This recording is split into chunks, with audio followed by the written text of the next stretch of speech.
A Toronto man has reunited with beloved family members 50 days after they were taken hostage by Hamas. In fact, he spoke to media inside this Toronto day camp where his 10-year-old niece attended last summer.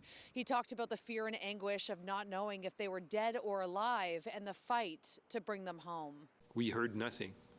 We heard absolutely nothing from them. We had no idea. We were literally living on hope. Aaron Brodutch fought back tears while describing the moment he was reunited with his niece, nephews, and sister-in-law.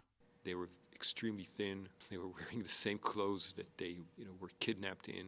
For us, it was extreme joy, but also mixed with a lot of pain. Also knowing that, we're lucky, but not everyone is lucky. There's still hostages there. 10-year-old Ofri, 8-year-old Yuval, and 4-year-old Yuria were taken hostage along with their mother Hagal when their kibbutz was attacked back on October 7th.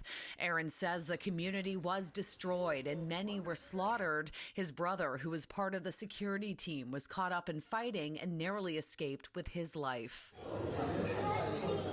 In this video, the children are seeing Rodney, their favorite four-legged friend, for the first time since their release. Aaron says they were returned in decent health and have moments of happiness, but in reality, their lives have been shattered.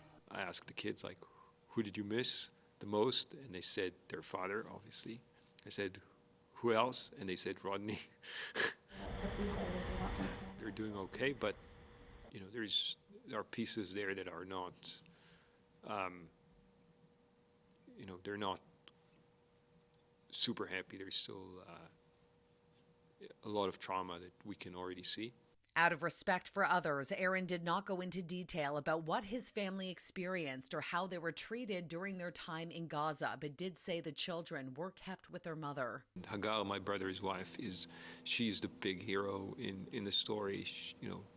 Taking care of her family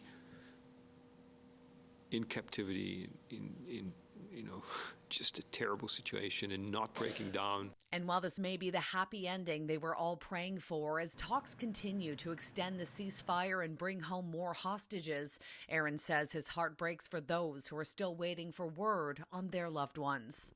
We feel the response was too slow in terms of getting the hostages out. Like I said, I think Israel's initial reaction was to attack and to destroy Hamas. But the hostages are more important. There's people who are alive there.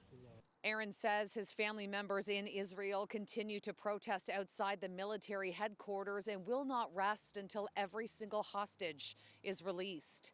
In Toronto, Shauna Hunt, City News.